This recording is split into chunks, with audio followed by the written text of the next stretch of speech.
Prenez place, mes bien-aimés, sortez la Bible ou le support. Ça sera la troisième prédication de ce séminaire, mes bien-aimés. Sur le thème bien connu, tiré de 3 Jean, verset 2. Et pour cette troisième prédication, mes bien-aimés,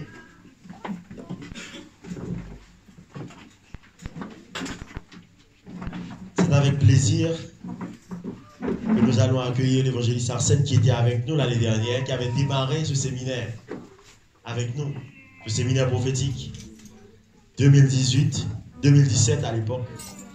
C'était sur le thème « Retrouve ton avenir en Dieu » tiré de Jérémie. Et cette année, c'est prospère à tous égards comme prospère l'état de ton âme. Et nous sommes vraiment contents, mes bien-aimés, pour ces 3 jours passés dans la parole. Et ce matin, l'évangéliste Arsène, il se passe de présentation ici à CCC. Gloire à Dieu. Et je bénis le Seigneur pour sa vie. Je bénis le Seigneur aussi pour l'onction prophétique qu'il a sur sa vie.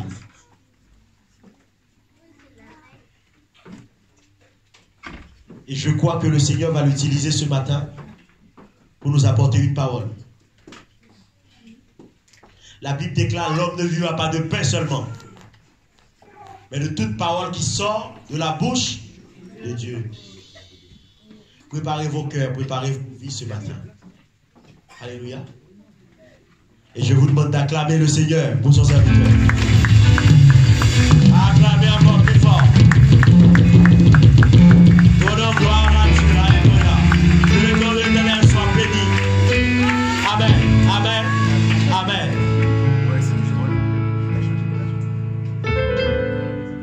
Alléluia.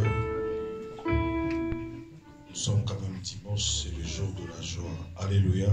Amen. Excusez-moi, je peux tousser de temps en temps. Je suis un peu. Amen.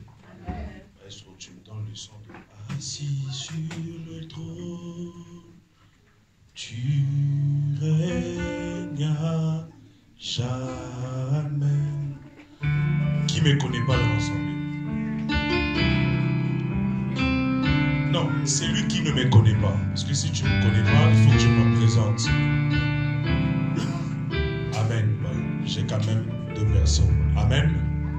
Je réponds au nom de Arsène Moussiem Nantiar. Mon nom, ça signifie « Je pleurerai que à Dieu » dans ma langue maternelle. Moussiem Nantiar, ça veut dire mon regard, mes pleurs, mes douleurs, mes problèmes, tout ce qui est en moi, je dois regarder que Dieu. C'est ça la signification de mon nom. Je vous dirai aussi en même temps, apprenez de donner des noms significatifs dans la vie de vos enfants. Car les noms, c'est un programme de la vie d'une personne. Amen. Mon père m'a donné ces noms-là. C'était un jour, sa femme devait accoucher. Il habitait encore dans la maison de famille, de la parcelle familiale. Il y a eu une discussion le même soir que ma mère devait accoucher. Son grand frère et les cousins, ils ont dit: il faut que tu sortes de ces parcelles et que tu partes. Mais c'était la maison de la famille. Ils n'ont pas le droit de le chasser, c'était leur papa. Mais ce soir-là, il a pris sa femme et il pleuvait aussi. Il est sorti avec sa femme pour aller trouver un studio ou un F1. Le même soir, il a trouvé.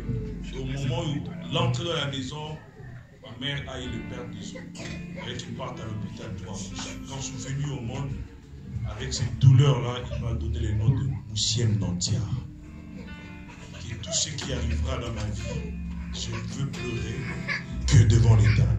Amen. Ne donnez pas les noms aux enfants comme le nom massacre. Ton enfant va massacrer aussi les gens. Ne donne pas ton nom, l'enfant, ton nom qui a une signification d'une personne, la tête qui ne fonctionne pas. C'est comme il y a une publicité que j'ai suivie la dernière fois, on me dit c'est depuis longtemps. Il y a un bonbon qu'on appelle tête brûlée. Et vous mangez ça, vous serez aussi des têtes brûlées. Alléluia. Les mondes de ténèbres font des choses, vous pensez que c'est de la blague, mais c'est tout un programme qu'ils sont en train de faire dans ces mondes. Il faut avoir l'œil de comprendre certaines choses. Amen. Pour les personnes qui ne me connaissent pas, je suis marié, père de 3 filles. J'allais être aujourd'hui avec ma femme, du fait qu'elle traînait. J'ai dit non, je préfère partir que tu restes. Moi je suis comme ça. J'ai accepté de venir en retard pour l'attendre. Mais comme elle traînait plus, le temps de maquillage prenait encore le temps. J'ai démarré la voiture, je suis parti. Donc son maquillage là, c'est resté à la maison. Alléluia. Oui, les papas, il faut être comme ça. Tu dois être quelque part, la maman commence à donner le retard, laisse-la part. Amen. Ce qui est aussi mauvais, elle ne connaît pas l'adresse. Donc elle ne peut pas venir. Alléluia. J'ai 3 filles. Ma fille aînée s'appelle Elena. Ma deuxième fille s'appelle Archaël. Ar vient du nom, mon prénom Arsène. Cha vient du nom de ma femme Shagi. Elle, c'est en hébreu qui signifie Dieu. Donc les dieux de Arsène et Shagi.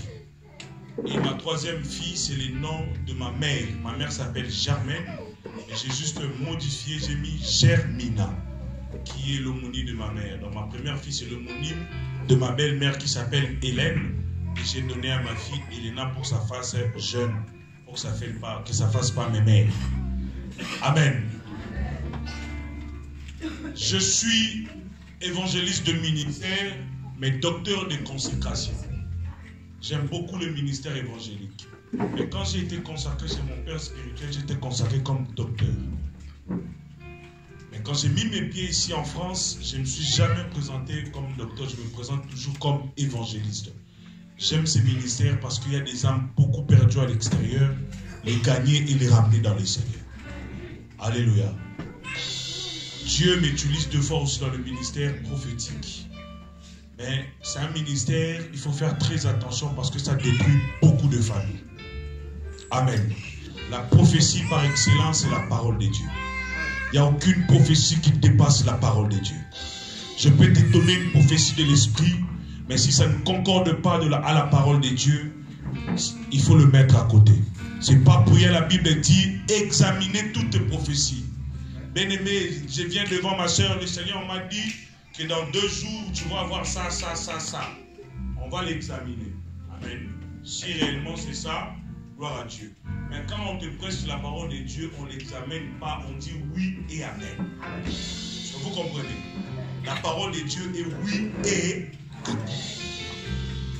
Parce que je peux prophétiser sur toi et ça ne se réalise pas.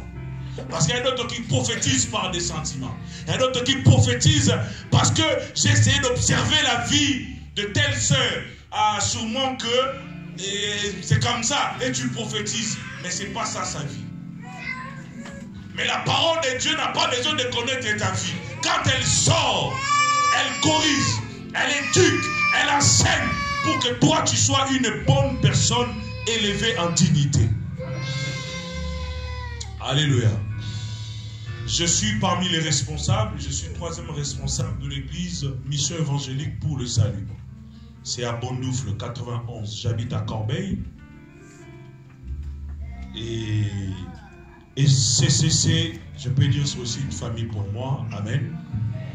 Je bénis le Seigneur pour la vie du pasteur Méric, pour la confiance qu'il m'accorde à chaque fois à passer en ces lieux. Parce que ces lieux, on ne donne pas à n'importe qui, à n'importe comment. Amen. Moi aussi, ce n'est pas un honneur de passer devant la chair prêcher la parole de Dieu. Ici, c'est la vie et la mort. Alléluia. Quand tu viens t'aventurer devant le trône de l'Éternel, devant la chair, même si on ne le voit pas aujourd'hui, tu attires la malédiction dans ta vie. Et c'est pour cela que tu verras beaucoup des hommes de Dieu sont maudits. Même s'ils crient, parlent, à l'intérieur, qu'il y a dès la malédiction. C'est pour cela qu'il faut prier. Que même quand il faut inviter un serviteur de Dieu passer ici prêcher, il faut que le Seigneur puisse vous convaincre. Parce qu'il y en a d'autres, on ne donne que ce que tu as. Si tu es maudit en toi, et je passe ici devant vous prêcher la parole de Dieu, je veux que vous communiquiez la malédiction qui est à moi. Est-ce que vous comprenez? Alléluia. Amen. Je bénis Dieu pour la vie du pasteur Méric. Comme l'a dit le pasteur Johnson, acclamez d'abord le Seigneur pour le pasteur Méric.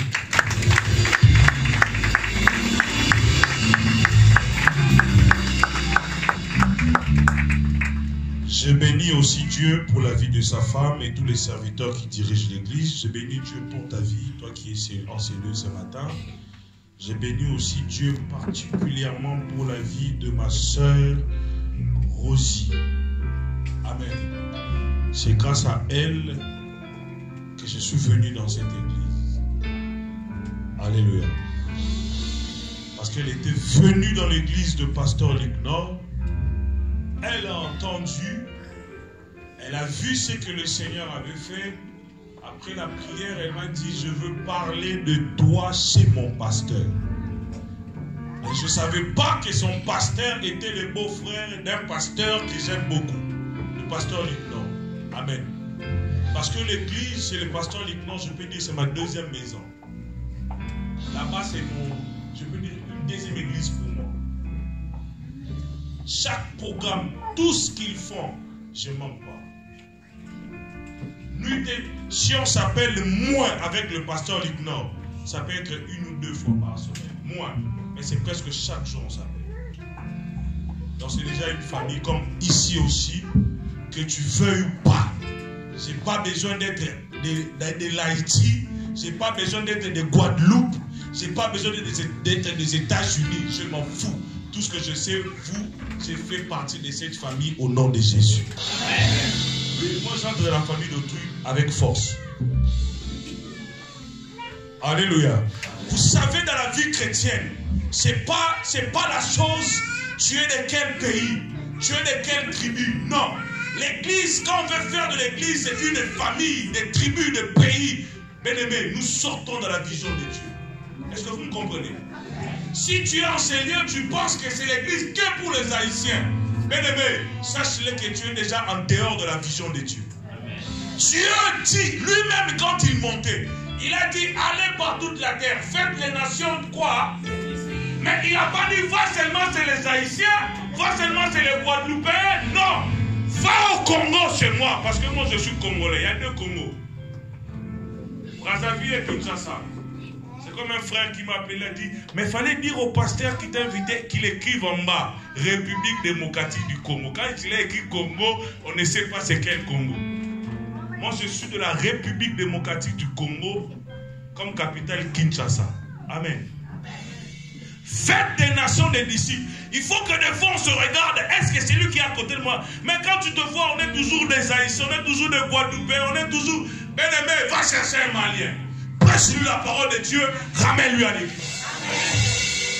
Va chercher un Nigérian. Il y avait un frère ghanéen, sous Stéphanie, qui était là, assis ici. Le pasteur Méric n'était pas là. Vous vous souvenez, le frère ghanéen là? Il est où? Il est là. Ah! Que Dieu te bénisse, mon frère. God bless you. Le jour où je suis venu ici, excuse me, I not speak English. Que le Saint-Esprit puisse te précéder. Alléluia. Faites des nations des disciples. Il ne faut pas qu'on se retrouve entre nous. Écoute, ne faites pas l'église un endroit d'habitude. Non, vous attirez la malédiction. Ce lieu est sacré. Parce que quand vous avez pris cette salle, ce n'est pas encore ma prédication, je vais tirer l'attention de beaucoup de gens dans cet ensemble. Parce qu'aujourd'hui, nous les chrétiens, nous-mêmes les chrétiens, nous avons tellement profané l'église. Même les païens n'ont pas peur de l'église. Vous savez pourquoi moi j'aime les musulmans? Tu es un musulman, tu ne peux jamais blaguer dans un mosquée. Jamais. Tu blagues dans un mosquée pour un musulman, ils peuvent te faire du mal. Mais nous, on blague à l'église. Les gens prient, toi tu es en train d'envoyer les messages sur Facebook, WhatsApp. Les gens prient, est-ce que tu as déjà vu des musulmans sur Facebook mettre des selfies comme ça? Les gens prient, ils se prennent lui-même en vidéo à l'église. Ce sont des bêtises dans l'église. On est en lui-même. Hey, Dieu soit loué. C'est des bêtises, des conneries qui sont à l'église. S'il y a une caméra qui filme l'assemblée, laissez cette caméra-là filmer l'ensemble. Pendant la louange, tu verras une soeur qui s'accroche à côté après de sa soeur encore, avec la bouche que vous mettez à chaque fois à côté pour prendre des photos. Et tu le mets sur Snapchat en disant le moment de louange, qu'on fasse quoi avec ça? Quand les musulmans voient ce genre de choses, comment ils peuvent respecter nous les chrétiens? Comment? Tu t'approches d'un musulman, ton ami musulman pour le prêcher la parole de Dieu, il va te dire, toi-même tu mets des vidéos quand tu vas à l'église. Moi chez nous on ne peut jamais faire ça. Les gens n'ont pas le temps. La modératrice est en train de modérer. J'observe le visage du modérateur. La modératrice avait les yeux fermés. Elle cherchait Dieu dans la profondeur. Mais toi dans l'assemblée, tu cherchais qui? Au lieu de prier, toi des yeux gauches, tu cherchais quoi? Quoi? Tu cherches quoi? Prie, bien-aimé. Tu cherches quoi? Mon frère, mets-moi d'abord Hébreux 11, verset 6. Nous commençons notre enseignement. Notre thème, c'est que tu prospères à tous égards. Amen. Je vois un enfant de frères. Qui avait pris des flyers, il a distribué. Qui avait pris et il a distribué? Levez les mains, c'est lui qui avait pris les flyers, il a distribué. Même si les gens sont venus ou ne sont pas venus, mais lui, il avait quand même distribué. Père, vois ces mains qui sont élevées. Même si les personnes qu'ils ont invitées ne sont pas venues enseigner. Mais ta parole me dit qu'ils soient bénis les pieds qui marchent pour ton évangile. Bénis ce frère, bénis cette soeur qui a donné l'invitation pour une personne venir en ces lieux. Que sa vie, Père éternel, change et que ta main lui accompagne. Au nom de Jésus. Amen. Les témoins de Jéhovah, ils sont tout le temps là. Mais toi, pour aller donner même l'invitation à ton ami, là, il va se moquer de toi. Pourquoi tu n'aurais pas pris l'invitation pour inviter ton ami? Tu n'étais pas là. Tu ne sais pas. Elle ne sait pas. Toi, pourquoi tu n'avais pas pris l'invitation d'inviter ta copine? Là, tu n'étais pas là. Gloire à Dieu. Qui est juste que les jeunes? Toi, c'était jeune. Pourquoi tu n'avais pas pris l'invitation donnée à quelqu'un? Tu n'étais pas là. Toi, c'était jeune. Ah, donc ils sont venus pour toi. Qui est venu pour qui alors? Non, qui a invité les autres? C'est toi. Que Dieu prenne, que Dieu te donne le nombre de personnes que tu as invitées, que Dieu te bénisse. L'église s'accroît quand on va prêcher Jésus. C'est pas que tu restes en ces lieux. Non, le monde des ténèbres fait aussi la propagande. L'évangélisation n'est pas que chez les chrétiens. Les musulmans aussi font la propagande. Aujourd'hui, aux États-Unis, à Oklahoma, vous avez vu ça? Ils ont battu un statut pour Satan. À Oklahoma, aux États-Unis. Ils ont érigé une grande statue pour Lucifer. Et ils viennent de prier Lucifer. Et en bas, qu'est-ce qu'ils ont écrit? Ils ont écrit votre LOL que vous mettez dans des messages LOL. Pour eux, ça signifie Lucifer, our Lord. Donc Lucifer est notre Seigneur. Est-ce que vous comprenez? Donc quand toi tu restes assis, au lieu d'aller gagner les âmes, on les gagne pour le monde éternel. Dieu te posera la question. Tu étais sur la terre. Combien de personnes as-tu prêché Jésus? Dieu te met ça dans ta tête. Il te posera cette question. Alléluia. Hébreux 11, 6. Vous ne m'avez pas encore mis ça, s'il vous plaît? Je veux que tu prospères comme prospère l'état de ton âme. Moi, mon sous-thème d'aujourd'hui, je vais être un peu plus rapide. Je demanderai même à 2-3 personnes parce qu'on va essayer de lire un peu plus, d'être actif. Je vais être rapide pour finir. J'ai 3 cultes aujourd'hui, donc j'ai 3 prédications. Je quitte ici, je vais aller prêcher chez nous. Et j'ai aussi un séminaire à clôturer le soir à partir de 18h. J'ai décalé ces séminaires-là parce que j'avais d'autres programmes. Amen. Il est là? Lisez avec moi. Je vais m'approcher. Lisez avec moi, je ne vous entends pas. Or, sans la foi, il est impossible de lui être agréable. Stop. Sans la foi, il est impossible d'être quoi? Agréable. Merci, mon frère. Que Dieu te bénisse. Or, sans quoi? La foi. Vous dites que la foi est la clé de toutes choses. La foi est la clé même de la prospérité que tu cherches. Alléluia. Pour que tu prospères vis-à-vis de Dieu, tu dois être d'abord agréable à Dieu. Il faut que tu mettes ça dans ta tête. Aussi longtemps que tu n'es pas agréable à ton Père, tu ne recevras jamais des cadeaux venant de ton Père. Aussi longtemps un enfant nage toujours dans des bêtises, dans des erreurs, dans de n'importe quoi. Le papa ne peut pas dépenser pour cet enfant-là. Mais l'enfant qui fait le plaisir du cœur de son père, l'enfant qui tue, oh, il est toujours, le parent, son papa ou sa mère, est toujours joyeux pour cet enfant-là. Cet enfant-là ne manque de rien. Est-ce que vous comprenez? Oh, sans la foi, il est, on dit bien, impossible. Mais on sait que quelque part, la Bible nous dit que tout est possible à Dieu. Mais ici, pour Dieu, regarde l'impossibilité de Dieu. Si tu n'as pas la foi, donc c'est impossible à Dieu pour qu'il soit agréable envers toi. Est-ce que vous comprenez? Continuons. Celui qui s'approche de Dieu croit d'abord que Dieu fait quoi? Et il est qui? Non, continuez. Il est qui? Alléluia. Il est le rémunérateur de ceux qui le cherchent.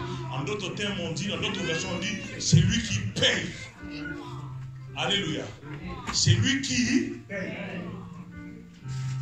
Quand tu t'approches ici, tu ne crois même pas que Dieu existe. Tu penses que tu vas être prospère.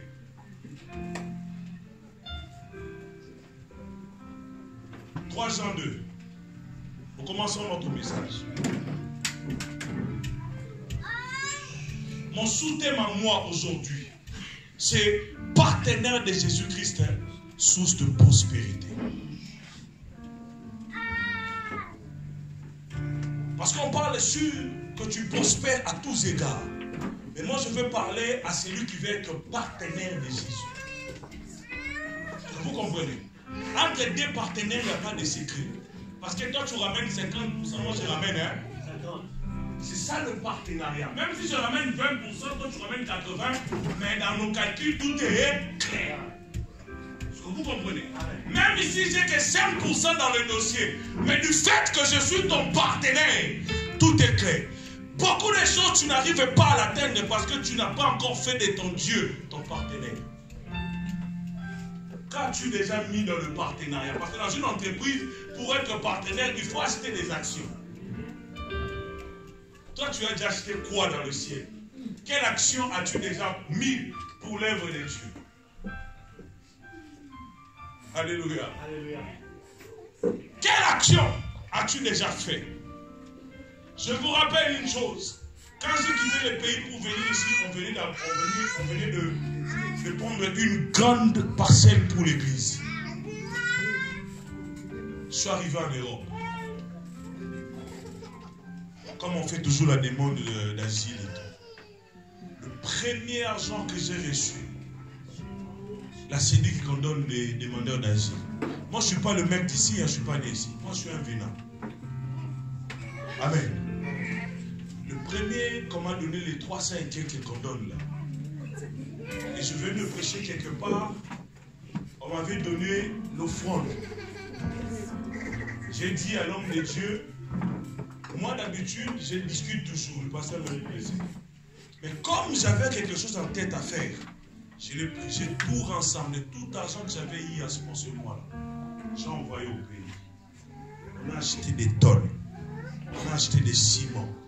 C'est à cause de cet argent-là qu'on avait construit l'église de Chenour au pays.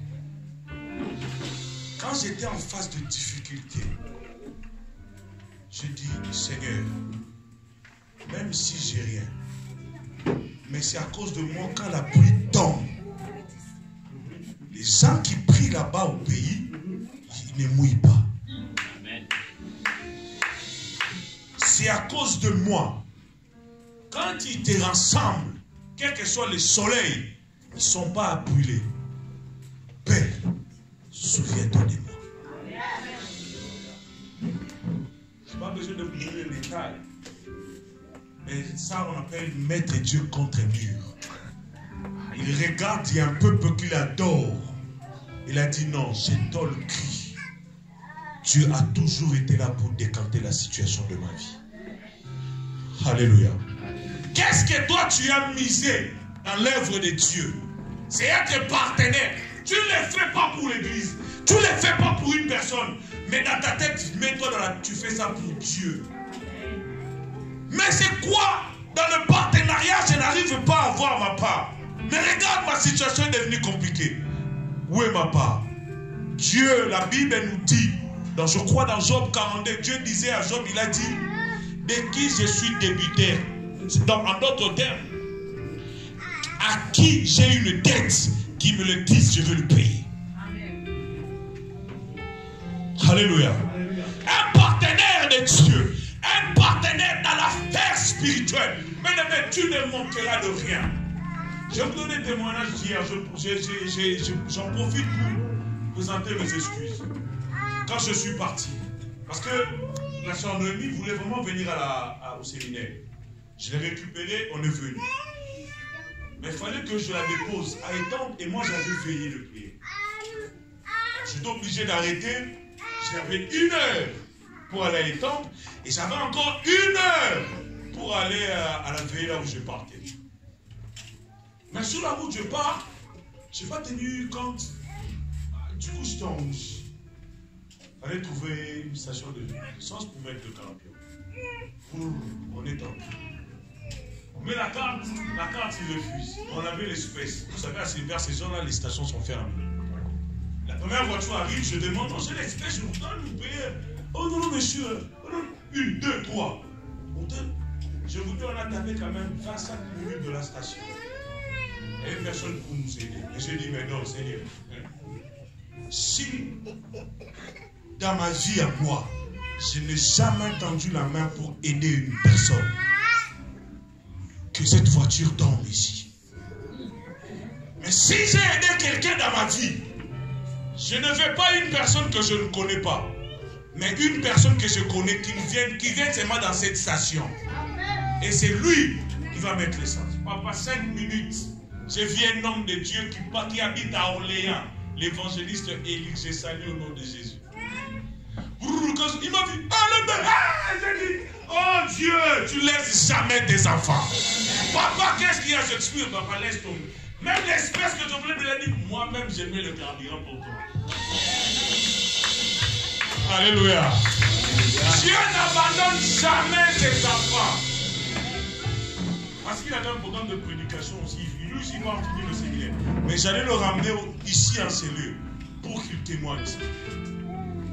Et la soeur, j'étais avec elle. Parce que Noémie, des fois, quand on me dit, toi, je vois, c'est comme si tu n'es pas de ce monde. Je le dis à chaque fois. Moi, je ne suis pas humain. J'habite sur terre, mais je suis un citoyen du ciel. Parce que tu fais des fois des choses que je te trouve un peu fou, mais ça se réalise. Je dis, la parole de Dieu est une folie pour les autres. Si tu n'es pas encore arrivé à être fou pour Dieu, certaines choses, tu l'auras jamais. Tu veux prospérer dans tout ce que tu fais, mais il faut d'abord devenir fou dans certaines choses. On ne prospère pas avec la santé. La Bible dit, bien-aimé, je souhaite. Écoute, vous savez, c'est le français. Hein? Quand moi je dis je souhaite, cela veut dire devant toi, je te mets en face d'un choix. Soit tu acceptes, soit tu n'acceptes. Hein? Quelque part, la Bible dit, je mets devant toi 2 chemins. La vie et la mort. Mais moi, je préfère que tu puisses choisir la vie. Mais Dieu ne t'a pas imposé de choisir la vie. Il a dit, j'ai mis. Il a dit, je souhaite. Donc, c'est un souhait. Et de la part de toi et moi, nous devons maintenant faire quoi? Un choix. Je souhaite que tu prospères à tous égards. Et Sois en bonne quoi? On n'a pas dit que la santé prospère. On a dit que tu sois en bonne. Ne cherchez pas la prospérité sur la santé. La santé doit être bonne. Mais par contre, sur tous les plans, tu dois être quoi? Prospère. Comme prospère l'état de ton âme. C'est ça là, il y a mon problème. Prospère quoi? C'est ici. Moi, mon problème est l'état. C'est ça mon problème. Quelqu'un qui a reçu, peut-être qui s'est cassé la jambe, son état est déclaré comme handicap. Donc, ce qui veut dire, dans certaines choses, on l'a exempté, il ne peut pas le faire. Il ne peut pas jouer au foot parce qu'il a un handicap. Il ne peut pas peut-être travailler dans tel domaine parce qu'il est handicap. Donc, on l'a exempté. Bien aimé, la prospérité est égale à l'état que tu es. Si tu es dans un état limité, ta prospérité aussi ne peut pas franchir l'étape. Il faut d'abord que ton état dépasse les limites de ta vie pour que la prospérité aussi dépasse. Ce n'est pas que tu as un état bien aimé limité et que tu as une prospérité élevée. Non. Est-ce que vous comprenez? Ce qui veut dire, je m'attaque d'abord à ton état spirituel, pas physique. Je vais vous dire une chose, tu peux donner comme tu veux. Mais si tu ne les donnes pas selon la foi, tout ce que tu donnes en vain. Ce qui veut dire, avant de bien donner, même si tu donnes, même si tu ramènes 1 million d'euros à l'église, que tu n'as pas donné avec foi, tu ne l'auras jamais au retour. Jésus était là devant le panier, il le regardait. Tout le monde venait mettre. Tout le monde venait mettre. À la fin, qu'est-ce qu'il a dit? Il n'y a qu'une personne qui a donné, c'est cette femme. Mais elle avait presque rien donné par rapport à des millions que les autres ont donné. Pourquoi? Parce que Christ avait regardé l'état de cette femme. Quand tu ramènes les dons à l'église, mais quand tu donnes, tu donnes 6 millions, je donne pour Dieu, mais le pasteur là, c'est lui qui est en train de s'enrichir. Laisse tomber. Laisse tomber, mange ton argent. Mange. Depuis que j'ai commencé à donner à l'église, je ne reçois pas. Mais c'est quoi ton état? L'état. Il dit bien prospère l'état. Jésus-Christ est venu pour les païens. Pour que le païen croie, entre dans la vision de Dieu. Est-ce que vous comprenez? Mais le Saint-Esprit est venu pour les gens sauvés, donc les chrétiens. Le Saint-Esprit n'est pas venu pour les païens. Non.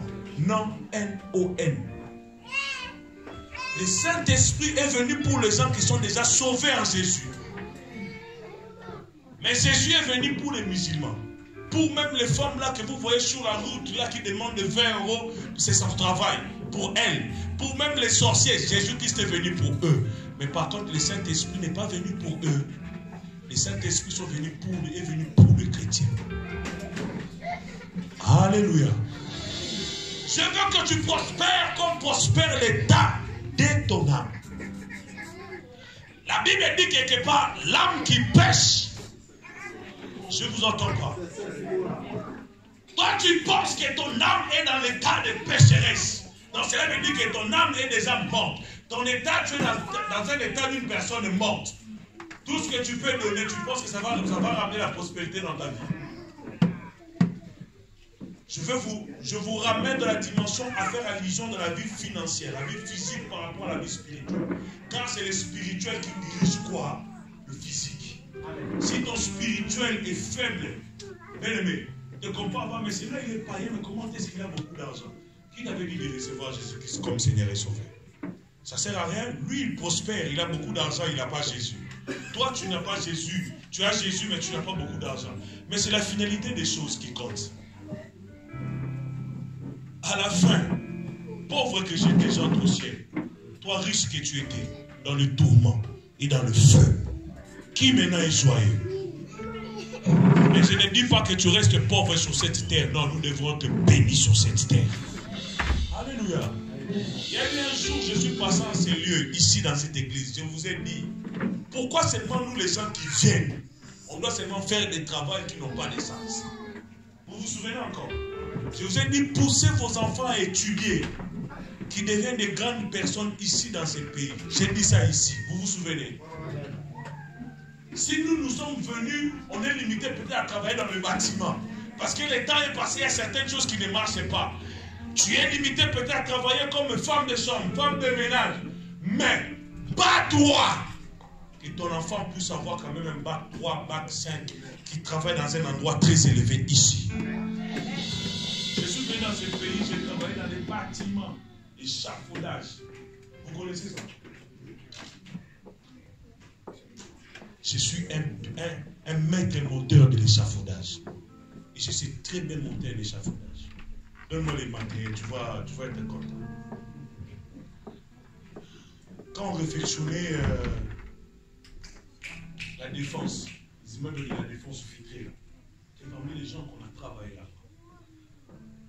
Moi, si je connais Paris, parce que je peux dire au moins 60% des villes de Paris, moi j'ai fait l'échafaudage. Mais j'avais un but. Mon but était quoi? Je dois valoriser mon diplôme ici. Parce que j'ai ramené un diplôme d'administration et management. Je suis un bon manager. Je travaille dans une grande entreprise chez moi en pays. Quand la régularisation est venue, qu'est-ce que j'ai fait en premier lieu? Je légalise mon diplôme. Je fais une remise à niveau. En même temps, je fais une remise à niveau. J'ai quitté l'échafaudage, je travaille maintenant dans une entreprise de production. Amen. La légalisation est faite. Là maintenant, je suis en train de préparer de faire mon master en management de finances bancaires. Est-ce que vous comprenez? Dans la vie, il faut voir loin. Quand tu vois loin, Dieu t'amène loin. La prospérité, ça dépend de la façon de voir les choses. Si tu vois que tu es petit, tu seras aussi petit. Est-ce que vous me comprenez? Si tu vois que tu es inférieur, tu resteras aussi inférieur. Mais si tu te sens que moi je suis parmi les gens qui doivent être élevés, parmi les gens qui doivent être assis en dignité, bien aimé, avance, vas-y, Dieu aussi va t'élever. Ça ne doit pas être une lecture du genre, je prends ton état. Bien aimé, moi j'ai pris beaucoup. Je peux rester de 2 heures à 6 heures en train de prier. Il ne faut pas que je me limite qu'à prier. La prière ne me ramène pas de l'argent. La prière ne va pas payer les factures chez moi. La prière ne va pas me faire habiller. Vous êtes d'accord avec moi ou pas? Il faut que je travaille. Mais et qui te dit que je dois travailler simplement un travail comme ça? Non, je dois viser aussi. Qui te dit que tu dois simplement avoir des voitures d'occasion? Comme un jour je descends sur ma voiture, il y a une soeur qui me dit, papa, cette voiture c'est pas à ton niveau. Je dis, amen. Je suis en train de voir. Oui, parce que chez vous, avec un Opel Corsa, c'est petit, c'est pas à ma taille. Je suis costaud là.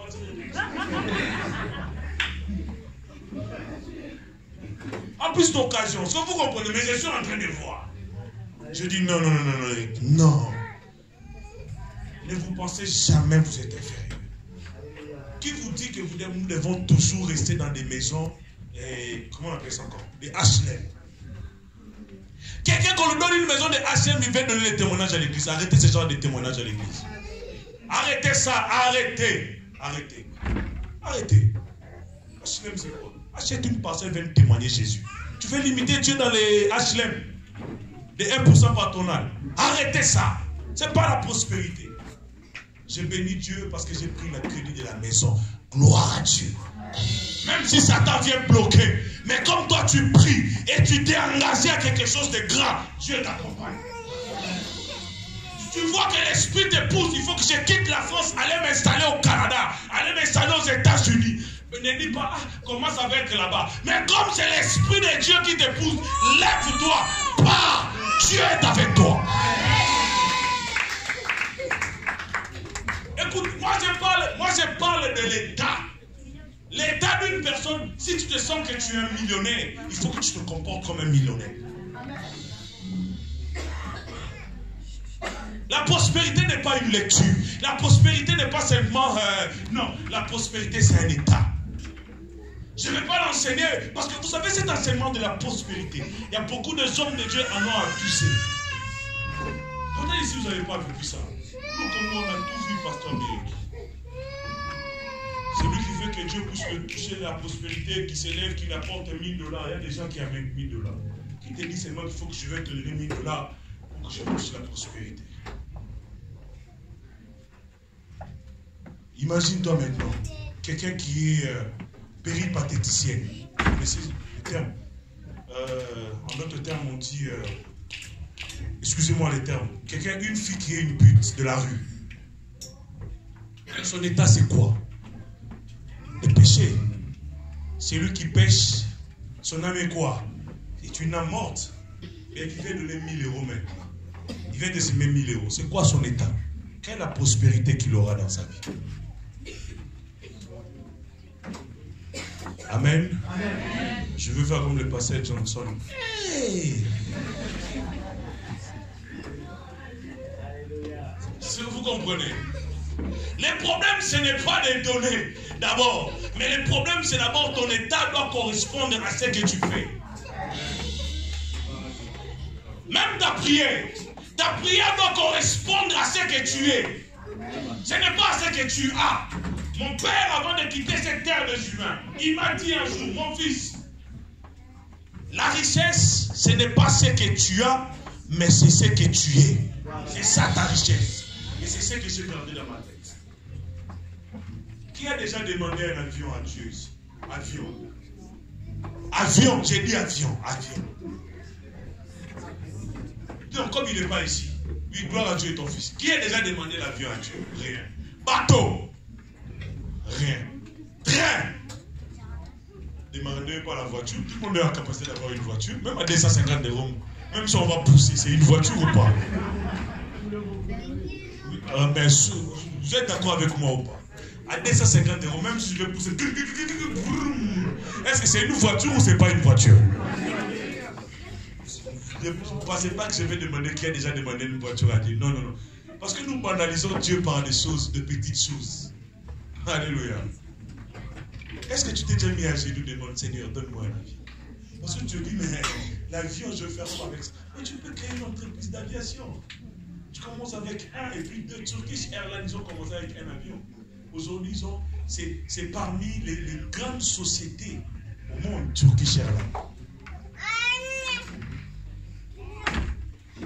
Nous voulons qu'au milieu de chrétiens, qu'il y ait des hommes d'affaires puissants, des femmes d'affaires puissantes, pour que nous puissions avoir aussi des banques puissantes sur ces pays, afin que l'on ne puisse pas toujours dépendre à ces gens-là, des occultistes et tout. Non. Non. Quand on aura un problème, je sais que si je pars chez ma soeur aussi, j'ai dit, j'ai besoin de 10 000 €. Elle te donne, c'est que ma soeur va le remettre. C'est pas que tu pars chez quelqu'un 10 000, elle te dit d'accord, tu donnes 10 000, mais tu dois me rendre 13 000. Ah, je connais une maman, si elle donne 500, tu dois remettre 600. Si elle te donne 1000, tu dois remettre 1200.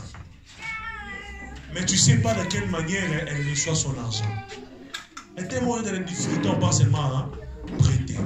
Nous voulons que Dieu, que ces séminaires prophétiques qui viennent de passer, je déclare sur vos vies et la vie de vos enfants, que vous puissiez avoir beaucoup d'argent, que vous puissiez être des hommes et des femmes puissants sur le plan financier. Que Dieu bénisse vos maisons. Alléluia. Amen. Que Dieu bénisse vos maisons. Pour que l'église ne manque aussi de rien. Quand vous êtes bénis, vous savez, hein, aujourd'hui peut-être vous payez la salle. Nous sommes arrivés à un moment où on avait une difficulté d'église. On devait remettre la salle parce qu'il n'y avait pas de possibilité. C'est difficile de prier à la maison. Plus les musiques parce que vous allez déranger le voisin. Et quand vous priez, il ne faut pas crier. Parce que le voisin, vous allez déranger le voisin. Il va appeler la police. Tu es obligé de commencer à prier. Même quand les pasteurs prêchent, vous avez bien aimé le Seigneur. Vous sentez que vous êtes plus libre. Mais le jour où on a repris la scène, on dit, puis jamais on rentrer encore à la maison. Ce n'est pas pour vous taquiner ou vous importuner. Non. L'église vit parce que vous êtes là. Nous nous mettons debout et vous prêchez parce que vous êtes là. Les professeurs enseignent parce qu'il y a des élèves. Les députés sont dans l'Assemblée nationale parce qu'il y a un peuple. De même manière, l'église vit parce que vous êtes là. Si tu veux être prospère, deviens partenaire de Dieu. Engage-toi dans l'œuvre du Seigneur. Ne demande pas qu'est-ce qu'il faut le Seigneur. Ce n'est pas le pasteur qui va manger ça. Toi, en fous-toi de ça. Mais prends ton argent, dis Dieu, à dater de ces jours, moi je deviens ton partenaire pour ton œuvre. Je veux commencer à donner autant pour le paiement de la salle. Je veux commencer à donner autant pour que l'église ne manque de rien. Il arrive un moment où nous avons des frères, ils ont des difficultés à manger, des difficultés de loyer, mais l'église n'a rien pour donner à des frères.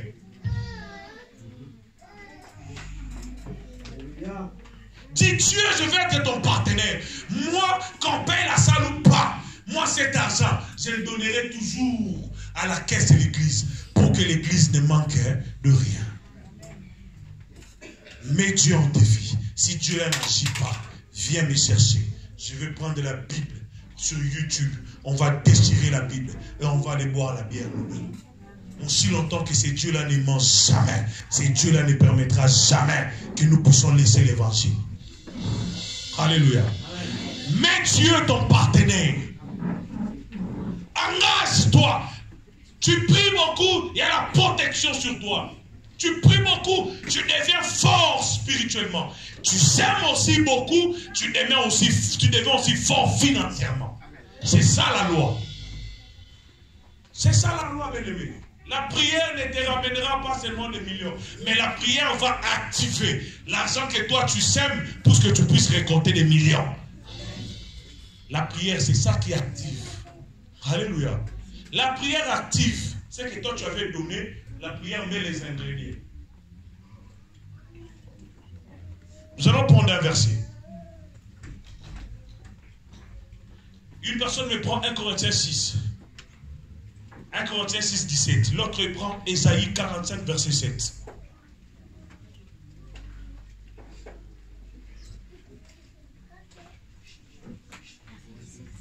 « 1 Corinthiens 6, 17, Ésaïe 45, 7.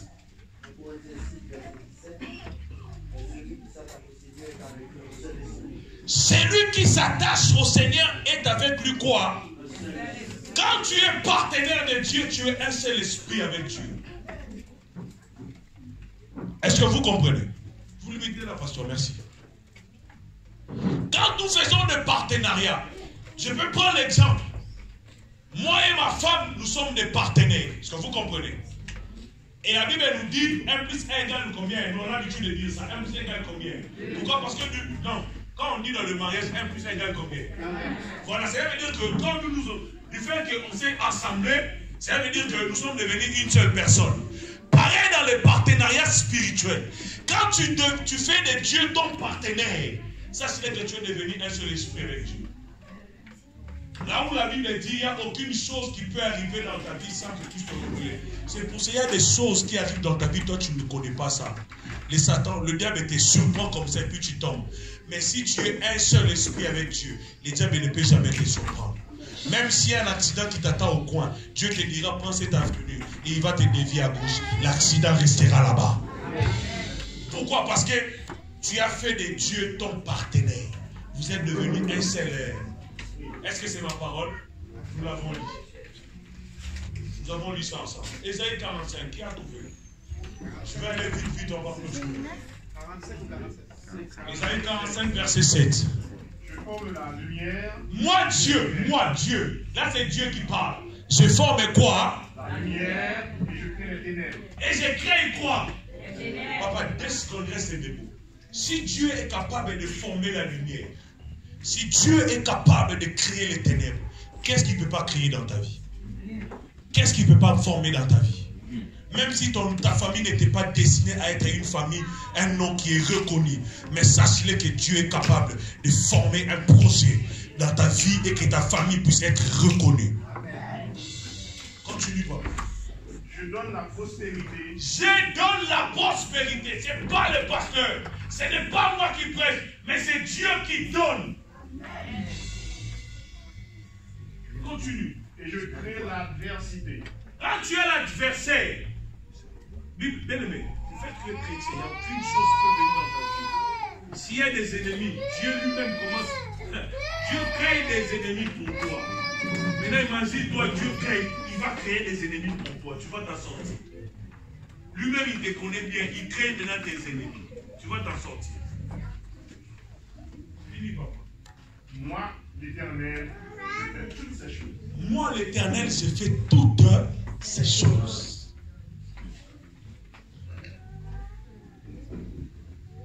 Je te dis, la santé n'a pas de prospérité. La santé doit être bonne. La prière permet que la santé soit bonne. Nos semences, on peut s'aimer aussi pour la santé. Permet que la santé devienne bonne. Je vous ai dit une fois, quand j'avais eu un claquement de lombaire. Moi, j'ai eu un claquement de lombaire ici. J'ai fait 3 mois, je ne m'asseyais pas, j'étais toujours couché. Et en plus, à cette époque-là, on n'était même pas encore marié avec ma femme, papa. Juste des simples... Même pas encore présenté à l'église comme le fiancé. Juste déjà abordé la sœur. 3 semaines, claquement de lombaire ici. Cac! Couché sur le lit. 3 mois. Pipi, caca, sur place. Je loue un studio. Oh, que Dieu bénisse ma femme. Je l'adore au-dessus de tout. Dieu l'a choisi pour moi. Dans chaque Adam, il y a une Ève. Il faut bien chercher ton Ève. Les hommes qui ne sont pas encore mariés. Toi aussi, la femme, sois une bonne Ève pour ton Adam. Alléluia. Amen. Maman, on est 3 semaines. 3 semaines. Même pas 18 mois, on n'a pas encore donné ça. Claquement de lombaire. On peut dire peut-être qu'il est resté du fait qu'ils ont traîné 3 semaines. Même les gens de ma famille, s'ils sont beaucoup passés, c'est 2 fois. Mais cette fille-là, Pasteur Méric, elle doit venir le matin, maman, me nettoyer, me laver, me placer sur le lit, partir au travail, revenir le soir, faire à manger, me faire manger, m'arranger, me laisser dormir, rentrer chez eux à la maison. Pendant 3 mois. Ma tante, mes cousines, 3 mois. Si c'était une autre fille, elle pouvait dire, hein, on vient à peine seulement, peut-être qu'il ne marchera plus jamais. Je vous dis ce qui est vrai. Mais elle n'a pas vu le cas que j'étais. Elle a voulu regarder l'intérieur que j'avais. Mes sœurs, vous êtes encore jeunes. Soyez des bonnes femmes pour vos maris. J'ai aimé ce que le pasteur a dit hier. Vous êtes avec maman ici. Elle est où, maman? Maman, sois dure envers tes filles. Ne donne pas des cadeaux. Sois dur. Une fois j'ai dit ici, le pasteur l'avait dit. Moi dans ma maison j'ai 2 drapeaux. J'ai le drapeau de la République démocratique du Congo et j'ai le drapeau de la France. C'est pour rappeler à mes enfants que nous sommes en France. Mais je veux t'éduquer, non selon la loi française, mais selon la culture de mon pays. Amen. Dans mon pays, on ne laisse jamais les sous-vêtements, les culottes dehors. Tu ne laisseras jamais les culottes dehors. Dans mon pays, on n'expose jamais les seins à l'extérieur. Tu ne l'exposeras jamais dehors. Dans mon pays, on respecte un papa, une maman. Tu es dans un bus, il y a une vieille dame qui monte, tu te lèves, tu laisses la place. Et toi, tu le feras comme ça. C'est ça que moi, je veux montrer à mes enfants. Amen. Tu écoutes maman, je sais que tu le fais. Même si elles vont te dire que tu es mauvaise, c'est pour leur bien. De toutes les façons, nous aussi, on avait dit à nos parents qu'ils étaient des mauvais. Mais aujourd'hui, paix à mon âme, là où il y a mon père, il doit être fier de ce que je suis aujourd'hui. Amen. Alléluia. Parents, soyez durs envers vos enfants. C'est pour leur bien. Si tu cherches la prospérité de ton enfant, dresse l'état de ton enfant. Alléluia. C'est pour cela que quand nous sommes dans les bêtises, Dieu nous frappe. Dieu ne frappe pas physiquement d'abord, il nous frappe spirituellement. C'est pour redresser notre état. Parce que quand ton état est détruit, Dieu ne pourrait pas te bénir. Il faut qu'il te frappe, que tu te redresses afin qu'il puisse te bénir. Pareil pour tes enfants. Sois dur. Parce que si tu laisses, à 4 ans déjà, papa, on commence à apprendre les enfants les choses sur la sexualité. À 4 ans. Même si vous partez dans des préfectures, cette loi-là ne va pas être annulée. C'est déjà voté. Donc ça ne sert à rien d'aller marcher. Mais prions simplement. Toi, sois dur envers tes enfants. Éduque tes enfants selon la parole de Dieu et la culture. Parce que nous avons une bonne culture. Alléluia. Je vois ça impossible. Une maman, je viens, je regarde son fils, je regarde son aspect, je dis, maman, non papa, je suis pas clair, mon Dieu, non, moi j'aime pas les filles, moi c'est les garçons. Je dis, hé, toi, viens. Son fils il dit à sa maman, moi ton frère là, je n'aime pas les tontons zaïrois là, je m'en fous que tu me traites de tontons zaïrois. Dans ma culture, il n'y a pas de homosexuels. Donc, à cet effet, à dater de ces jours, redeviens homme. Sinon, je passerai chaque jour commencer à te donner des coups de poing pour que tu redeviennes homme. J'ai agressé mon neveu là et je te dis qu'il est redevenu homme. Amen. Certaines choses, ça ne demande pas de prier ni de parler en langue. Il faut être agressif. Amen. Mais je vous dis ce qui est, c'est pour son bien. C'est pas besoin qu'il hérite l'enfer. C'est pas besoin qu'il hérite l'enfer. Certaines choses, même si, oh non, mon fils va me détester, il te déteste. Demain, il va dire, ma mère, mon père avait raison. Amen. Je vous dis ce qui est vrai. Ma mère ne m'a jamais donné de cadeau. Cadeau non fruit, non. Quand elle voyait une bêtise en moi, ma mère me réglait comme il faut. Parce que moi, j'ai grandi qu'avec ma mère. C'est pour cela que j'aime beaucoup les mamans, même si je suis un homme. Si ma mère était mou envers moi, parce que moi j'ai grandi dans des milieux où il y avait trop de brigands. Comme on dit des Yankees, écoutez, ne pense pas que moi je suis quelqu'un au faible. Non, moi j'ai grandi dans des coins où il y avait des racailles. Moi-même j'étais plus que racaille. À l'époque je marchais comme ça. Je vous dis, moi c'est un vrai bagarreur de la rue. Je portais les fers et tout. Moi on m'appelait maître des tourbillons. Vous voyez les tourbillons? Donc ça veut dire que moi quand je passe, je détruis tout sur mon passage. Mais ce n'était pas d'abord la prière. C'était la prière et les siffles de ma mère qui m'ont dressé. Je n'ai jamais fumé. Parce que le jour où il y avait une personne qui m'a vu essayer de fumer papa, on est venu dire à ma mère, au moment où j'entrais à la maison, yeah. Maman, qu'est-ce que je fais? Elle était rapide à siffler. Et ça sera la dernière fois que tu arrêtes de fumer. Et depuis ce jour-là, papa, jusqu'aujourd'hui, ça n'a jamais passé ici.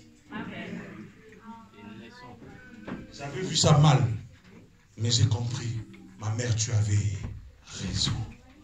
Parce que nous, les enfants, on donne raison qu'après. Donc, pour dire qu'il te donnera raison pour l'instant, sois dur. Dieu ne nous donne pas des cadeaux. Dieu est dur envers nous, c'est pour notre bien, c'est pour notre prospérité. Tant que des parents, nous devons être des modèles comme Dieu. C'est que Dieu nous traite, il traite aussi tes enfants. La Bible te dit, prends le fouet, touche le fouet pour ton enfant. Ce n'est pas pour le tuer, mais c'est pour les détourner du mal. Vous comprenez? Et quelque part, d'autres personnes disent, c'est pour le fermer les portes de l'enfer. Parce que si ton enfant te manque du respect, si ton enfant est désobéissant envers toi, tu ouvres les portes de l'enfer pour ton enfant. Tu n'as pas besoin de le maudire, mais du fait que ton enfant te manque du respect, cet enfant-là, les portes de l'enfer sont ouvertes pour lui. La Bible dit, honore ton père et ta mère. C'est le seul commandement qui a une promesse. Afin que tu vives longtemps et que tu réussisses dans tout ce que tu feras. Toi, tu n'honores pas ton père, tu n'honores pas ta mère. C'est la porte de l'enfer qui est ouverte. C'est clair, c'est pas moi, c'est la Bible. Alléluia. Alléluia. Deviens un partenaire de Dieu. J'ouvre une parenthèse. Les enfants, devenez des partenaires de vos parents. Parce que quand tu es partenaire de ton Père, tu comprendras ce que ton Père veut pour ta vie. Si tu es partenaire de Dieu, tu comprendras que le souhait de Dieu est que je fasse ceci pour la vie de Dieu. Est-ce que vous comprenez? Parce qu'il a dit je souhaite. Quand il t'a dit je te souhaite, c'est un choix que tu dois faire. Soit je ne prospère pas, soit je prospère. C'est un souhait. Et dans le souhait, il n'y a que deux chemins. J'accepte ou bien je n'accepte pas. Mais du fait que tu veux accepter, deviens partenaire de Jésus. Entre dans la pensée de Jésus. Deviens un seul esprit avec Dieu. Tu comprendras ce que Dieu veut faire de ta vie. On va faire deux dernières lectures et puis je vais clôturer là. Jean 12, 26. Je vais clôturer là. Proverbe 8, 19 à 21.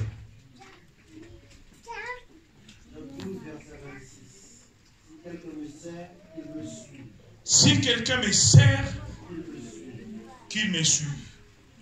Là où je suis, là où sera mon serviteur. Là où je suis, là où sera quoi? Si quelqu'un me sert, le Père l'honorera. Ce que j'aime dans ce verset-là, c'est ça. Si quelqu'un me sert, le Père. Merci, pasteur. Nous cherchons les honneurs de ce monde. J'ai fait une émission il n'y a pas longtemps où j'ai bien taillé les pasteurs, les évangélistes, les prophètes, les docteurs. Je les ai bien taillés. Vous savez, je les ai taillés pourquoi? Dans cette époque où nous vivons, les hommes de Dieu veulent voir qui est plus grand, qui dépasse qui a plus d'onction que l'autre, qui presse que l'autre, qui est quoi? C'est des bêtises. C'est des bêtises. Je n'ai jamais vu là où Pierre peut dire je suis supérieur à Jean. Jean dit je suis supérieur à Barthélemy.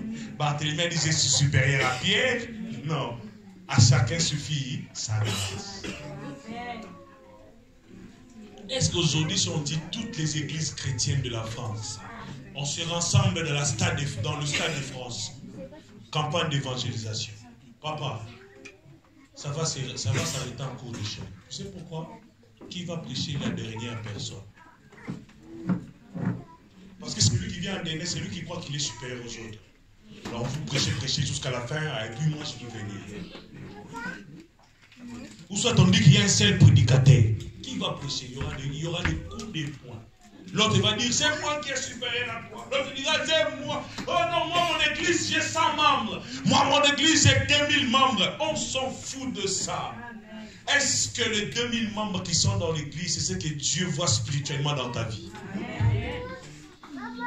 Dieu ne regarde pas ce qui est à l'extérieur. Tu peux être beau, mais est-ce que ton intérieur est beau? Tu peux être belle, maman. Parce que sur Facebook, sur les réseaux sociaux, il n'y a pas de mauvaises ou de vilaines filles. Tout le monde est belle. Mais est-ce que dans la vie réelle, tu es belle?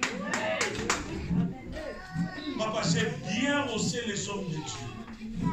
J'avais même reçu des coups de fil pour me dire que papa, tu ne peux pas faire ça. Qu'est-ce que les enfants de Dieu vont dire de nous? J'ai dit, si l'église est en train de se détruire, c'est à cause de nous, le pasteur. Si longtemps nous ne savons pas à organiser certaines choses, nous détruisons le peuple de Dieu. C'est pour cela que je vous conseille, si vous êtes dans une église où votre pasteur il marche dans la droiture, reste. Même s'il y a un frère à côté qui est en train de se moquer de toi, toi tu ne viens pas pour ces frères-là, tu viens pour Dieu. De même manière, il se moque de toi ici à CCC. Tu pars à une église qui s'appelle Malanganza. Sache-le que là-bas aussi, on va se moquer. C'est pareil. Tant que le monde a été créé à la parole, partout les gens vont toujours commencer à... Vous cherchez quoi? Quand tu viens, cherche Dieu. C'est pour cela quand tu pries, arrête que ta tête devienne un ventilateur. La soeur l'avait porté quoi? Le frère l'avait porté quoi? Ça te regarde en quoi? Tu ne connais pas des magasins? Primark aussi est là, ça, on vend moins cher. C'est pas problème de chercher seulement des Gabbana, de chercher des Givenchy. Non. Cherche l'habit qui va à ta taille, qui te rendra belle. C'est simple. Il y en a une personne qui peut mettre la robe qui vaut 1000 €. Elle met la robe, elle sort comme ça, tu la regardes. Hey, ça c'est quelle robe? Elle a même déduit le sens de la robe. Mais toi tu vas à Primark ou à Bershka. Sarah peut-être c'est cher. Tu pars à quoi encore qui est cher? Aidez-moi. Hein? H&M qui habille. Où je descends encore. Même au marché là c'est les 2 euros. Achète ça. Mais comme tu as Jésus, tu le mets sur ton corps. Tu passes à côté qui a mis la robe de 1000 euros. Les gens vont te regarder. Ils ne regarderont pas les 1000 euros, mais ils vont. Moi, je vous dis. À l'époque, j'étais vilain, mais depuis que j'ai Jésus, je suis devenu beau. Que tu me dises ou pas. Moi-même, quand je marche, je dis, ouais, c'est un bel homme qui marche. Jésus donne la confiance dans ton être intérieur. Toi, on t'insulte de toutes les manières. Toi, tu restes derrière les insultes. Non, lave-toi. Habille-toi. Sors sur le chemin. Je suis belle. Ma soeur, marche pas comme un militaire. Arrêtez. Même s'il n'y a pas le train, tu ne peux pas prendre le train. Le frère, comment il va te regarder? Dieu t'a préparé un frère dans ta vie pour que tu deviennes une femme de dignité. Tu as prié, tu as sémé à l'église. Dieu t'a préparé aussi une sœur pour que tu deviennes un homme de dignité. Ne pensez pas seulement que c'est le frère qui a beaucoup, qui doit chercher une femme qui n'a pas beaucoup. Il y a aussi des femmes qui ont beaucoup, qui cherchent des femmes, des hommes dignes. Alléluia. Arrêtez seulement des kebabs, arrêtez seulement des McDo, arrêtez seulement... Non, maman, allons aussi, va quand même à Champs-Élysées, achète même le jus. 10 euros, c'est pas grave. Reste là. Comporte-toi comme une personne qui prospère déjà dans le Seigneur. Il y a un frère qui passera. Bonjour. Tu ressembles... qui ne finit pas. Ah oui, ok. Vous voulez dire quoi? Non, parce que j'ai une affaire qui vaut dans le 500 000 euros. Ne panique pas, sois zen. Ce genre d'affaires, je ne sais pas si ça va m'intéresser. Pourquoi? Parce que les 500 000, c'est pas peur, les 500 000. Mais dans ton compte, tu as 0 euros. Ne panique pas. C'est une porte d'ouverture. Vous ferez la paix. Tu penses qu'avec le salaire de 1200, 1500, 2000 euros, tu vas devenir millionnaire. Dieu peut créer une circonstance pour toi. Tu fais l'affaire avec un millionnaire. Tu as ton pourcentage. Lui, il gagne parce que tu as Jésus. Lui, il gagne plus. Mais ne fût-ce que tu as 50 000. L'ouverture de la vie commence. Toi, tu te limites seulement dans des kebabs de la gare là. La gare de Saint-Denis. C'est là où on vend des tiges là et tout. Le frère te propose, bon, on va aller quand même manger dans un restaurant et on va dépenser beaucoup. Maintenant, c'est moins cher à kebab. Hé, ma soeur, on va manger tacos, changer un peu le mode de vie. Tu veux être relevé, Dieu bien dit. La prospérité consiste à le voir loin. Tu vois loin, tu seras grand. Au fur et à mesure tu approfondis, les choses aussi s'élèvent. Si tu restes au-dessus, car c'est Dieu qui crée toutes ces choses. C'est Dieu qui créera que tu rencontres un millionnaire pour que tu deviennes un millionnaire. J'ai beaucoup aimé la deuxième lecture. Parce que c'est toi qui avais donné ces passages. C'est les passages de lecture. C'est toi qui les donnes ou bien... C'est toi qui as choisi. Que Dieu te bénisse. Frère, je clôture ici mon frère. Remets-moi le psaume 113. Le dernier verset. Quand tu as pris ça, s'il y a des gens qui m'ont regardé, j'ai commencé à sourire. Tu sais pourquoi? La prochaine fois que je passerai ici, je ramènerai le mémoire en fait, de fin de l'année de ma cycle de licence. Ce passage-là, je l'ai écrit sur la première page de mon mémoire. Psaume 113. De la poussière, il retire le pauvre. Du fumier, il relève l'indigent pour le faire asseoir parmi les grands. Est-ce que vous comprenez? Moi, j'ai eu mon diplôme.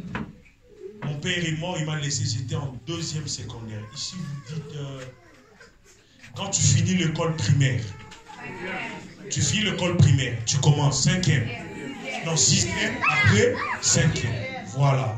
Je n'ai pas dit mon père, j'étais en 5e, mon père est mort.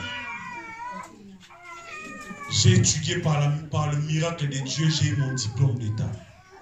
Et j'ai fait 5 ans, je ne pouvais pas étudier parce que je n'avais pas la possibilité de payer l'université.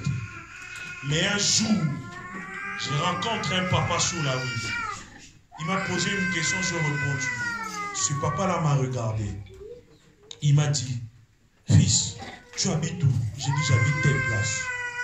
Tu étudies? J'ai dit, j'ai pas la possibilité d'étudier. Il m'a dit, tu veux aller étudier où? J'ai dit, je vais aller étudier à l'université de Kinshasa. Il me donne son adresse, il a dit, va demander des formulaires. Tout ce qu'on demandera, viens me le dire. Je suis parti, j'ai demandé. Je suis revenu, il faut payer ça. C'est ce papa-là qui a payé l'inscription pour moi. J'ai commencé l'université, je ne savais pas comment payer les minéraux, mais moi j'ai parti étudier.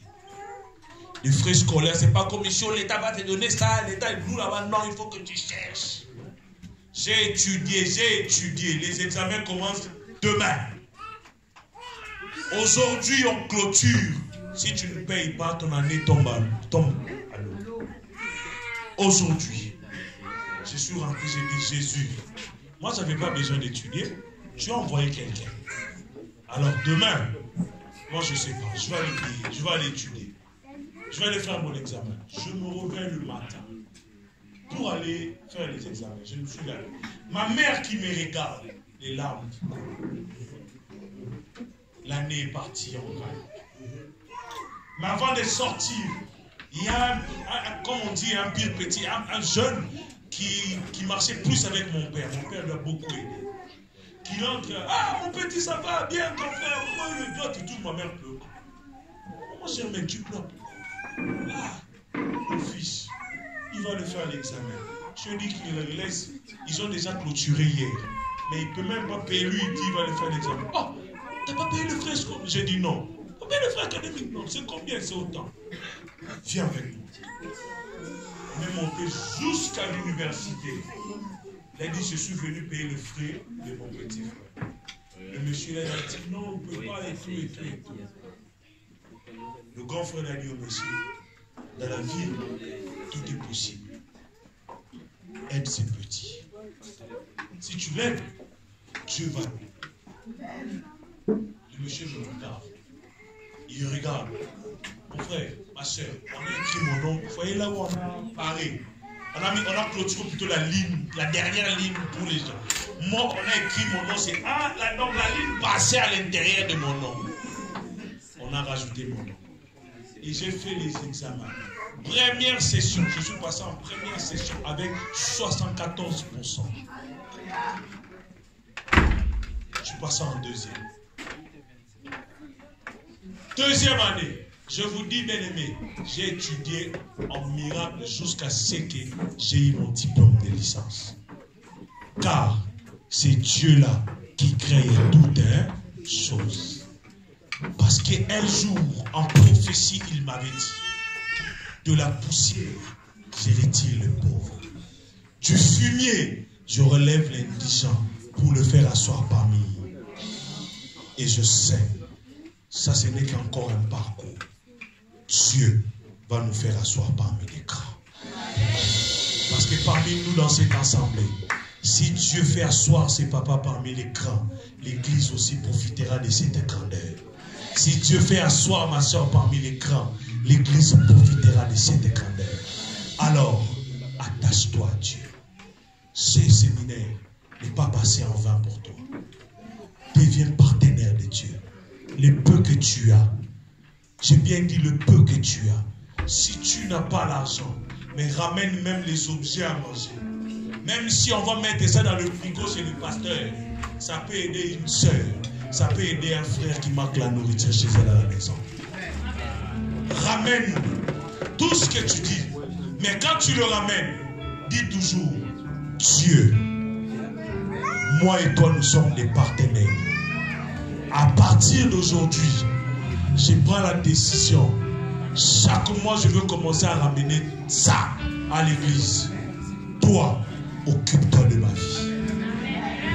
Je vous donne quelque chose qui est très important. Ça, c'est une clé que Dieu me bénit chaque année. Ça, je vous dis ce qui est vrai. Dieu ne regarde pas les montants, mais Dieu regarde l'état que tu donnes.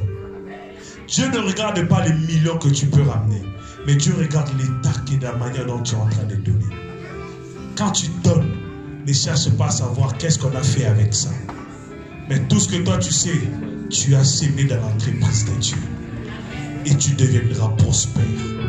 Lève-toi, nous allons prier.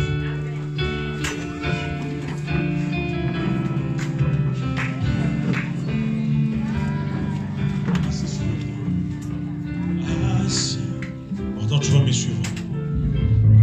Assis sur les trônes,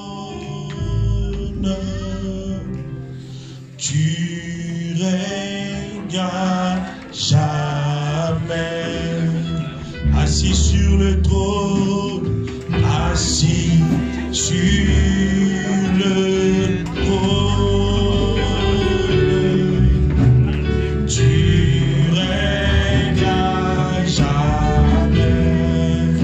Assis sur le trône, assis sur le trône,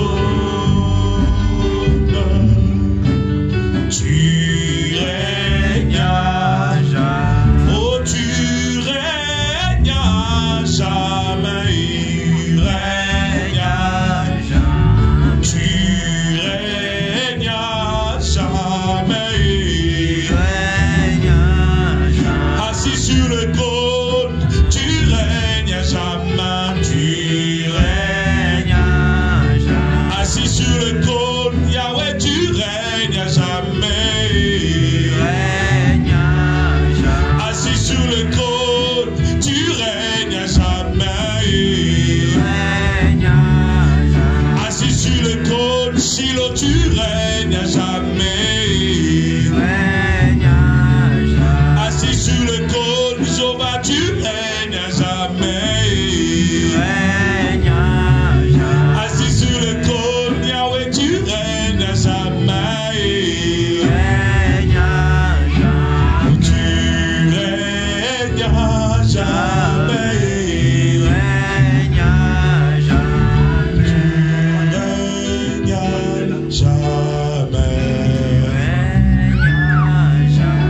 Tu règnes à jamais.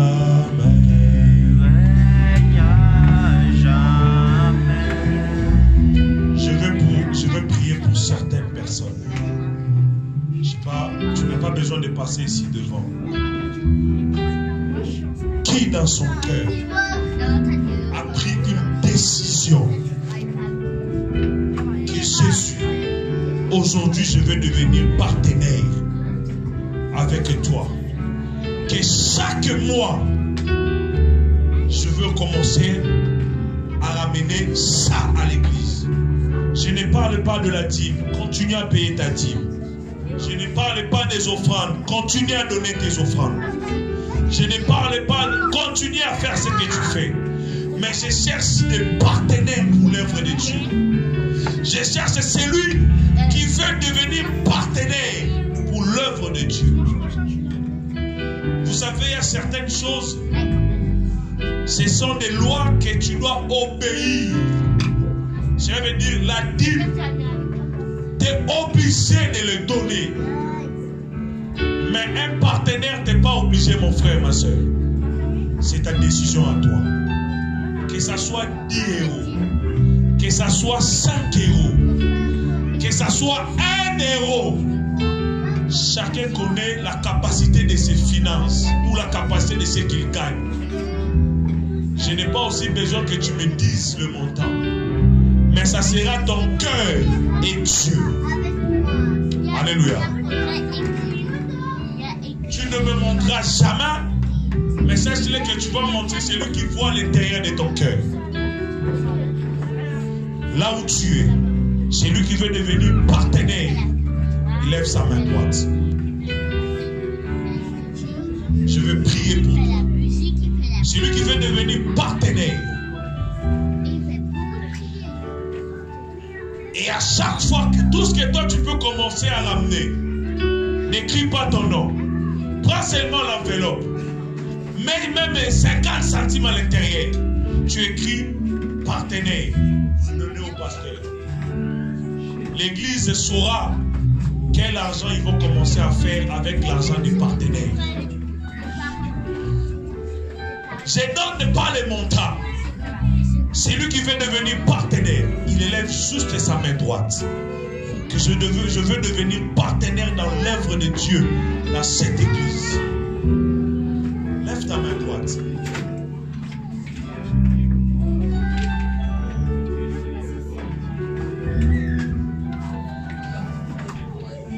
Pasteur Méric, moi je veux prier pour ces gens qui ont levé leur main droite. Si Dieu fait grâce, trouve même des enveloppes. Tu vas même commencer à déposer ça là-bas. Tu écris partenaire. Chaque mois, celui qui est partenaire, tu viens prendre de l'enveloppe des partenaires. Tu mets ce que tu veux mettre à l'intérieur. Je ne t'oblige pas le montant. Non. Je t'ai bien dit, ce n'est pas la dîme. Ce n'est pas les offrandes. Ce n'est pas... Non. Ce n'est pas obligatoire. La dîme est obligatoire. Mais être partenaire, ce n'est pas obligatoire. Je veux prier. Lève bien ta main. Seigneur, ce peuple, ils ont écouté ta parole. Tu m'as dit dans ta parole, Seigneur, celui qui s'attache à toi, celui qui devient ton partenaire, toi et cette personne, vous êtes devenus un seul esprit. Laisse que, Père, à travers cette parole, que tu puisses toucher mon frère, toucher ma soeur, qui a élevé sa main dans cette assemblée, afin de devenir partenaire dans ton œuvre. Seigneur, il veut investir, Dieu Tout-Puissant, dans ton œuvre. Père, étends ta main dans sa vie. Car Yahweh, toi, tu ne tiens pas compte de mon temps, mais tu tiens compte de l'état de la personne. Cette personne a dit oui dans son cœur. Cette personne a dit oui à cette parole. Yahweh, laisse que ce que mon frère ou ma soeur commencera à donner chaque année, ou chaque mois, Père, il va commencer à donner chaque mois. Yahweh, que cette offrande de partenariat crie nuit et jour devant ton trône. Que cette offrande de partenariat, Yahweh, même quand il sera dans la maladie, même quand il sera dans des difficultés quelconques, même quand il sera dans des problèmes qui vont être compliqués, Yahweh, mais cette offrande crie sur ton trône. Que cette offrande, Père, de partenariat soit une offrande, Yahweh, de parfum de bonne odeur. Souviens-toi chaque fois de cette sœur. Souviens-toi chaque fois de ce frère. Au nom de Jésus. Amen. Nous élevons nos mains. Je vais prier pour l'église tout entière. Seigneur, bénis cette assemblée. Bénis ton peuple, Yahweh, qui a laissé leur maison. Ils ont laissé leur temps. Ils se sont venus consacrer à ces lieux ici, Père éternel, pour t'écouter, pour te prier. Ce n'est pas en vain que nous sommes venus ici, mais nous sommes venus chercher ta face. Bénis ce peuple. Bénis, Yahweh, chacun d'eux. Bénis leur vie, bénis leur famille, bénis leur travail. Bénis, Yahweh Tout-Puissant, tout ce qu'ils vont faire. Et que ta main puissante soit leur partage. Combat, Yahweh, tous ceux qui veulent combattre leur vie. Sois les défenseurs de la vie de chacun d'eux. Laisse que ton sang puisse leur couvrir. Couvre chacun de nous. Et que ta main puissante puisse être au-dessus de nous. Au nom puissant de Jésus-Christ, moi, Arsène, j'ai ainsi prié. Amen. Nous acclamons le Seigneur. Merci, acclamons le Seigneur.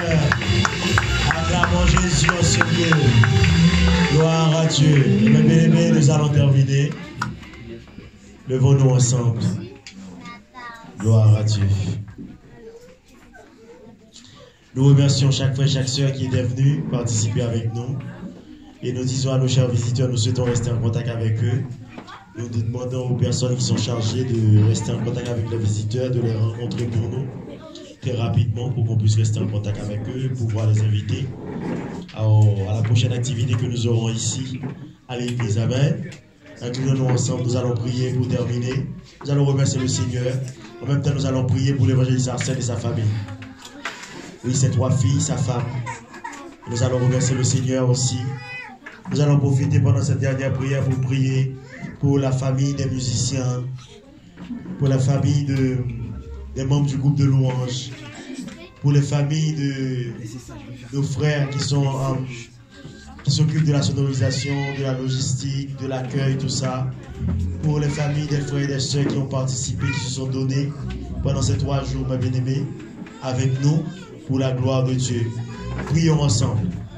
Éternel Dieu des armées, merci Seigneur pour ces 3